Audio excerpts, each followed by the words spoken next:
No, por favor, contanos, ¿qué pensás de toda esta historia? Uf, ¿de qué parte, de qué A ver, capítulo de la de historia? las listas del gobierno, la discusión. Yo creo que no hay mucho para decir que no pudiéramos haber imaginado.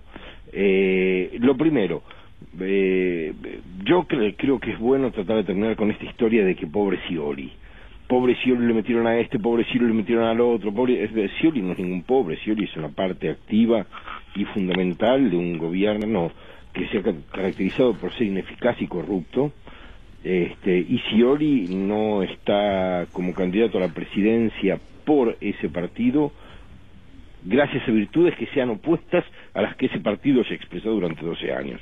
Partido, frente, agrupación, llámenlo como quieran. Es decir, me parece que hay una construcción que es muy útil para el Frente para la Victoria, según la cual Scioli es algo diferente. Scioli, en lo esencial, no es nada diferente, es un tipo que carece de ideología, y que no se ha ocupado de construir un relato que lo justifique, pero que se ha ocupado de construir una imagen que lo preserva. Y mientras tanto la provincia de Buenos Aires es un desastre, diría incluso más grave que buena parte del país, en términos sociales, educativos, sanitarios, y por no hablar de algo que me parece que es particularmente grave, que tiene que ver con el crimen organizado en la provincia ahora y hacia el futuro.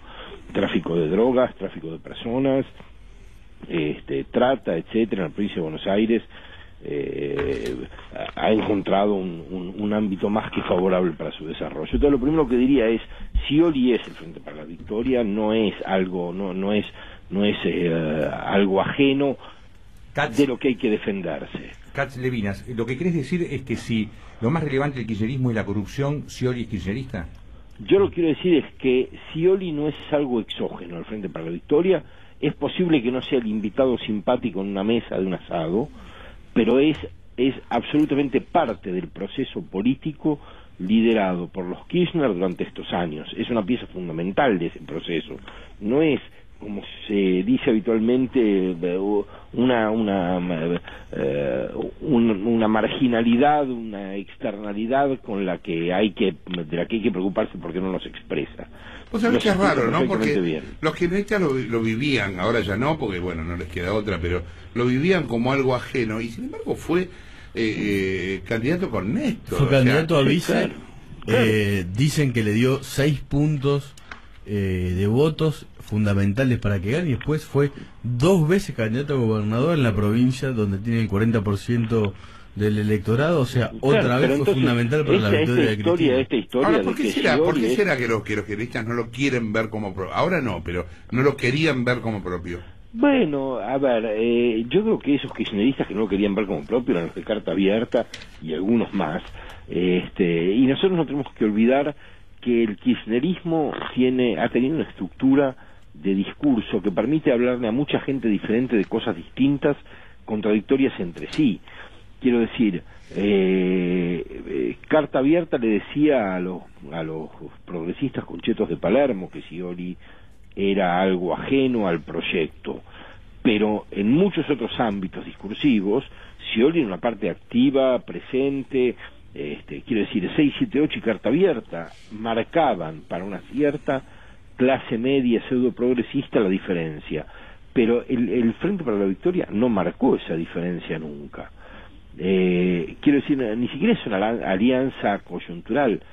Scioli es parte activa de lo que ha ocurrido en este país en estos años, del mismo modo en el que seguirá siendo parte activa y en un papel muy protagónico de lo que ocurrirá en los próximos años. Vos sabés que yo, obviamente estaba en aire, no pude ver 678, pero por lo que me contaban hoy y por lo que leí en los diarios, fue muy curioso el programa. Primero porque en realidad no midió nada, midió 4 puntos, cuando 678 no viene de un partido, no mide, aun cuando tuviera a un candidato presidencial, en este caso el de ellos, pero que de algún modo le tomaban examen de kirchnerismo. Era una cosa que daba medio vergüenza ajena, tipo, se encontró con Mañeto, ¿qué piensa de una cosa bastante pero lo que necesitaban ellos era poder salir de ese programa diciéndose a sí mismos que bueno, que no está tan mal, que si lo cuidamos un poco va a encarnar nuestros valores. Digo, lo tenían que poner en ese lugar para poder decirse a sí mismos los que necesitan decirse, para seguir actuando alineados con Scioli a partir de mañana. No me parece Diego. Ahora, quería preguntar sobre este tema también, ¿no? Sobre Scioli en 678, sobre lo de ayer parecía una mesa examinadora, ¿no? Como que estaban tomando el examen de kirchnerismo, le preguntaron por Manieto, por la ley de medios, por qué fue al espacio Clarín, etcétera, etcétera, ¿no? Y él respondía y trataba de mostrar cuán kirchnerista era. Porque hace un tiempo... Perdón, que no hayan preguntado por qué fue... Que lo de haber ido al espacio Clarín se transforme en un tema... Es increíble. No, pero que le hayan preguntado por la ley de medios. Y él tuvo que explicar, perdón Nico, él tuvo que explicar. No, bueno, fui al espacio Clarín porque me parece que dialogar está bien y porque se presentaban los elencos de los teatros. O sea, él tuvo que rendir cuentas. No estamos muy cuentas. atrás en la discusión política, o sea, ¿no te da un poco de vergüenza escuchar esto? Bueno, es que creo, Jorge, que ese es el punto. Quiero decir, en todos los análisis que vamos a hacer, por supuesto que tienen interés, que ayudan a aclarar el mapa político, pero fundamentalmente las discusiones que tenemos son absurdas. Son absurdas porque discutimos acerca de por qué el Frente para la Victoria finalmente elige a Scioli como candidato, cuando lo que deberíamos estar discutiendo es qué es lo que tiene Scioli para decirnos sobre el país, de qué modo y con quiénes pretende avanzar en la solución de problemas graves que todavía no ha enunciado. Lo que tenemos por delante es muy curioso, porque es una campaña electoral de mudos. Sabíamos que había otras características de las minusvalías físicas, pero esta aparece ahora. Scioli, que habla con 4 palabras: fe, esperanza, esfuerzo, trabajo y no sé qué más. Zanini, que no habla, que en 12 años emitió 3 discursos, algunos de ellos con pretensiones de ser privado, aunque se haya convertido en público. Sí. Vos decís, Katz, disculpame que te interrumpa, aquel en Santa Cruz en el que dice enojado por un fallo de la Corte, no pusimos la Corte para esto. Exacto, pero que no quería que fuera un discurso público, no. Y lo fue. Entonces, Zanini no habla, Scioli no habla, Macri y Michetti, que se muerden la cola diciendo que la gente tiene que ser feliz y que ellos van a sacar lo mejor de la gente para que la gente pueda hacer su vida buena y ser feliz, y se acabó la discusión política. Es decir, no hay discusión política, y es extraordinario porque el kirchnerismo, que se ha jactado de reintroducir la política en la política en la escena pública, no deja política, no hay política, hay intrigas, hay negocios, hay, el proceso casi mágico de convertir al Parlamento primero en una escribanía y después en una guarida. ¿No te llama la atención en la discusión así desembosada con respecto al tema de los fueros? Bueno, es que eso, convertir al Parlamento en una guarida a través de un recurso que es un recurso que ningún Estado democrático admitiría. Se ha tergiversado, como se tergiversan tantas cosas, se ha tergiversado la naturaleza de los fueros, que era un instrumento para evitar la persecución política. Para evitar la persecución política, para garantizar la libertad de expresión del parlamentario. Claro. Poder decir cualquier cosa sin temor. Y esto se convierte en un poder robar cualquier cosa sin temor. La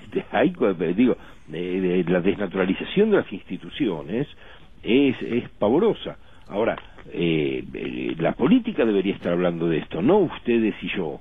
Quiero decir, debería haber 3 proyectos de ley para eliminar los fueros. Sí, claro. Debería haber una convocatoria pública para que haya un plebiscito contra los fueros. Porque si no hay un plebiscito contra los fueros, lo que estamos haciendo es convalidando, por un lado, la corrupción, pero además la impunidad de los corruptos. Sí. O al menos que se quiten los fueros para casos de corrupción, ¿no? No, sí, pero el problema de los legisladores argentinos actualmente no tiene que ver con la libertad de palabra. Casos de corrupción que está juzgado. Sí, Alejandro, vos sabés que está leyendo ahora un amigo en Twitter me hizo recordar, un funcionario en Estados Unidos que se lo procesó porque utilizó el teléfono para hacer asuntos políticos que no tenían que ver con su función dentro de la Casa Blanca. ¿Cómo llegamos a tanta diferencia? Es decir, que hoy por esas cosas a nadie se le ocurriría ni siquiera hacer una denuncia, ni sacar un artículo en el diario. De a poquito, Gabriel, de a poquito llegamos a tanta diferencia y de a poquito seguiremos llegando. Quiero decir, con la dupla Scioli-Zanini vamos a ampliar la diferencia, no la vamos a reducir.